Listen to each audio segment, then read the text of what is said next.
మధ్య కాలంలో టాలీవుడ్లో సిజిలింగ్ అండ్ సక్సెస్ఫుల్ యాక్ట్రెస్ ఎవరు అంటే కీర్తి సురేష్ పేరే చెప్పాలి. తాజాగా లోకలోడైన నానితో వర్క్ చేసి తను లోకలనే అనిపించుకుంది. లేటెస్ట్ సెన్సేషన్ అయిన కీర్తిని ప్రస్తుతం style star Allu Arjun act చేయనున్న ఎన్ లింగుస్వామి డైరెక్షన్ మూవీలో హీరోయిన్గా అనుకుంటున్నట్టు టాక్స్ నడుస్తున్నాయి. చెర్రీ అండ్ సుకుమార్ కాంబినేషన్ మూవీలో కీర్తిని కూడా కన్సిడర్ చేసే అవకాశం ఉన్నట్టు వినికిడి. ఇక పవర్ స్టార్ పవన్ కళ్యాణ్తో త్రివిక్రమ్ డైరెక్షన్లో వచ్చే సినిమాలో కీర్తి హీరోయిన్ అని ఇప్పటికే కన్ఫర్మ్ అయిపోయింది. అయితే కీర్తికి మెగాస్టార్ చిరుకి కూడా ఓ లింక్ ఉంది.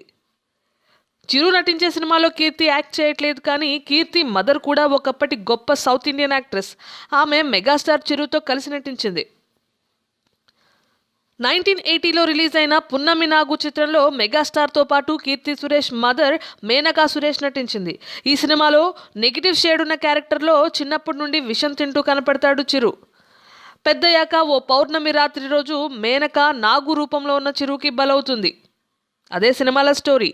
మొత్తానికి మేనకా సురేష్ చేసింది తెలుగులో ఇదొక్క సినిమాయే అయినా తమిళ అండ్ మలయాళంలో మాత్రం మంచి నేమ్డ్ యాక్ట్రెస్.